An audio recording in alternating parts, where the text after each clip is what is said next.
ରକ୍ତମାଟି ନାଟକର ସାରମର୍ମ। ପ୍ରଥମେ ଆମେ କବି ପରିଚୟ ଦେଖିବା। କବିଚନ୍ଦ୍ର କାଳୀଚରଣ ପଟ୍ଟନାୟକଙ୍କ ଆବିର୍ଭାବ କାଳ ଓ ତିରୋଧାନ କାଳ ଯଥାକ୍ରମେ 1897 ଖ୍ରୀଷ୍ଟାବ୍ଦ ଡିସେମ୍ବର 23 ତାରିଖ ଏବଂ 1978 ଖ୍ରୀଷ୍ଟାବ୍ଦ ଜୁଲାଇ 14 ତାରିଖ। ଛାତ୍ରାବସ୍ଥାରୁ ତାଙ୍କ ସାରସ୍ୱତ ପ୍ରତିଭାର ସ୍ଫୁରଣ ହୋଇଥିଲା। ସ୍କୁଲ ଛାତ୍ର ଥିଲାବେଳେ ଉଦୁ ଉଦୁମା ନାମରେ ତାଙ୍କର ପ୍ରଥମ କବିତା ପ୍ରକାଶିତ ହୋଇଥିଲା। ତାପରେ ତାଙ୍କର ପ୍ରଥମ କବିତା ପୁସ୍ତକ କଳାହାଣ୍ଡିଆ ମେଘ ଓ ଭକ୍ତି ସଙ୍ଗୀତ ପୁସ୍ତକ ବରଣମାଳା ପ୍ରକାଶିତ ହୋଇଥିଲା। ତାପରେ ପ୍ରକାଶ ପାଇଲା ବାୟା ଧନଟି କବିତା ପୁସ୍ତକ। ଯୋଗିନୀମା ଶୀର୍ଷକ କ୍ଷୁଦ୍ର ଉପନ୍ୟାସ ମଧ୍ୟ ଏହି ସମୟରେ ରଚିତ ଓ ପ୍ରକାଶିତ ହୋଇଥିଲା। ତାଙ୍କର ବୟସ ଯେତେବେଳେ ମାତ୍ର 20-21 ବର୍ଷ ସେତେବେଳେ ତାଙ୍କର ଧ୍ରୁବ ନାଟକ ପ୍ରକାଶ ପାଇଲା।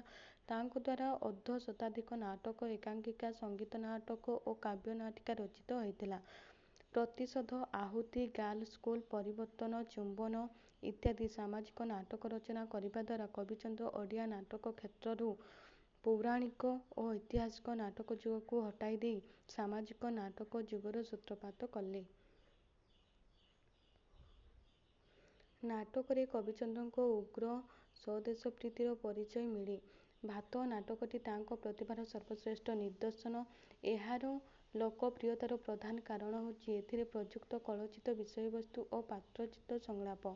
ଏହା ବ୍ୟତୀତ ବହୁ ଶିଶୁ କବିତା, ଭଜନ, ଜଣାଣ, କ୍ଷୁଦ୍ରଗଳ୍ପ, କବିତା, ସମାଲୋଚନା ଓ ଅନୁବାଦ ପୁସ୍ତକ ତାଙ୍କ ଦ୍ୱାରା ରଚିତ ହୋଇ ପ୍ରକାଶିତ ହୋଇଥିଲା। ତାଙ୍କ ଆତ୍ମଜୀବନୀ କୁମ୍ଭୀରଚକ ପୁସ୍ତକ ପାଇଁ ସେ କେନ୍ଦ୍ର ସାହିତ୍ୟ ଏକାଡେମୀ ଦ୍ୱାରା ପୁରସ୍କୃତ ହୋଇଥିଲେ। କେବଳ ଜଣେ ସଫଳ ସାହିତ୍ୟ ଶିଳ୍ପୀ ହିସାବରେ ନୁହେଁ, ଜଣେ କୁଶଳୀ ଅଭିନେତା, ନିର୍ଦ୍ଦେଶକ, ନୃତ୍ୟଗୁରୁ ଓ ସଙ୍ଗୀତଗୁରୁ ଭାବରେ ମଧ୍ୟ ସେ ପ୍ରତିଷ୍ଠା ଅର୍ଜନ କରିଥିଲେ। ସେ ଓଡ଼ିଶୀ ସଙ୍ଗୀତ ଓ ଓଡ଼ିଶୀ ନୃତ୍ୟ ସମ୍ବନ୍ଧରେ ଗବେଷଣାମୂଳକ ପ୍ରବନ୍ଧମାନ ଲେଖି ଓଡ଼ିଶୀ ସଙ୍ଗୀତ ଓ ନୃତ୍ୟର ପ୍ରାଚୀନତା ତଥା ଶାସ୍ତ୍ରୀୟତା ପ୍ରତିପାଦନ କରିବା ସଙ୍ଗେ ସଙ୍ଗେ ଜାତୀୟ ତଥା ଆନ୍ତର୍ଜାତୀୟ କ୍ଷେତ୍ରରେ ଏସବୁର ଆଦର ବୃଦ୍ଧି କରାଇଥିଲେ। ତାଙ୍କର ଅସାମାନ୍ୟ ସଙ୍ଗୀତ ଜ୍ଞାନ ଓ ସାଧନା ଯୋଗୁଁ ସେ 1926 ଖ୍ରୀଷ୍ଟାବ୍ଦ ସୁନିଆ ଦିନ ପୁରୀର ଗଜପତି ମହାରାଜା ରାମଚନ୍ଦ୍ର ଦେବଙ୍କ ଦ୍ୱାରା କବିଚନ୍ଦ୍ର ଉପାଧିରେ ଭୂଷିତ ହୋଇଥିଲେ। ଉତ୍କଳ ସାହିତ୍ୟ ସମାଜ ତାଙ୍କୁ 1941 ଖ୍ରୀଷ୍ଟାବ୍ଦରେ ନାଟ୍ୟାଚାର୍ଯ୍ୟ ଉପାଧି ପ୍ରଦାନ କରିଥିଲା। 1969 ଖ୍ରୀଷ୍ଟାବ୍ଦରେ ସେ କେନ୍ଦ୍ର ସଙ୍ଗୀତ ନାଟକ ଏକାଡେମୀ ଦ୍ୱାରା ରତ୍ନ ସଦସ୍ୟ ରୂପେ ମନୋନୀତ ହୋଇଥିଲେ।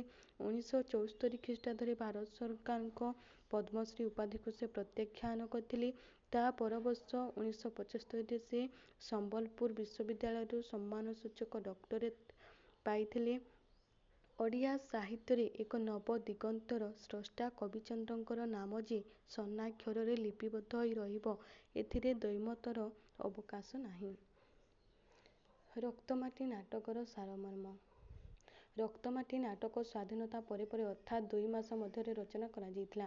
ଏହି ନାଟକ 5ଟି ଅଙ୍କକୁ ନେଇ ଗଠିତ। ଗାନ୍ଧୀବାଦ, ସାମନ୍ତବାଦ ଓ ଜମିଦାରମାନଙ୍କ କାର୍ଯ୍ୟକଳାପ ନୀତିକୁ ନେଇ ଉକ୍ତ ନାଟକଟି ରଚିତ। ସେଠ ଗଙ୍ଗାରାମ ଜଣେ ପୁଞ୍ଜିପତି। ଅଲେଖ ସେଠ ଗଙ୍ଗାରାମଙ୍କୁ ଆମନ୍ତ୍ରଣ କରିଛି ଗାଁରେ ମିଲଟିଏ ନିର୍ମାଣ ପାଇଁ।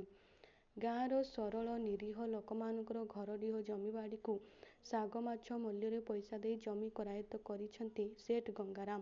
ଏହି କୁତ୍ସିତ କାର୍ଯ୍ୟରେ ଗୁମାସ୍ତା ଅଲେଖ ସାହାଯ୍ୟ କରିଛନ୍ତି। ନାଟକର ପ୍ରଥମ ଅଙ୍କ ପ୍ରଥମ ଦୃଶ୍ୟରେ ଗଙ୍ଗାରାମଙ୍କ ବାସଭବନରେ ଏକ ବିରାଟ ଭୋଜିର ଆୟୋଜନ ହୋଇଛି। ଅନେକ ଭଦ୍ରବ୍ୟକ୍ତି ମଧ୍ୟ ନିମନ୍ତ୍ରିତ ହୋଇଥାନ୍ତି ସେହି ଭୋଜିସଭାକୁ।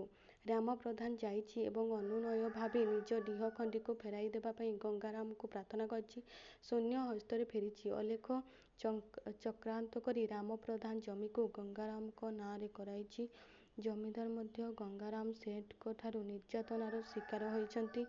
ଜମିଦାରଙ୍କର କିଛି ଜମି ମଧ୍ୟ ହଡପ କରି ସେଠ ଗଙ୍ଗାରାମ ନିଜ ନାଁରେ ଉଇଲ କରି ସେ ଜମି ଉପରେ ଝଟକଳ ପ୍ରତିଷ୍ଠା କରିଛି।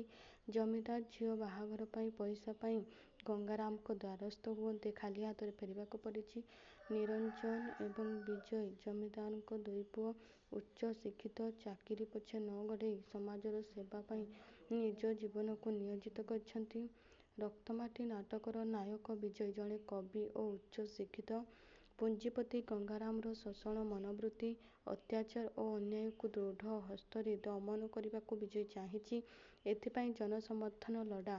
ଗାଁ ଗାଁ ବୁଲି ସଂଗଠନ କାର୍ଯ୍ୟରେ ବିଜୟ କାମ କରିଛି। ଏହି ସାଂଗଠନିକ କାର୍ଯ୍ୟ ପାଇଁ ରାମ ପ୍ରଧାନର ଝିଅ ଲତା ଆଗେଇ ଆସିଛି।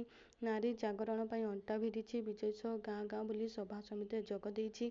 ଲତା ଜାତିରେ ଅସବର୍ଣ୍ଣ, ବିଜୟ ସବର୍ଣ୍ଣ। ଜାତି ପ୍ରଥାକୁ ପଦାଘାତ କରି ଉଭୟ ଉଭୟକୁ ଭଲ ପାଇ ବସିଛନ୍ତି।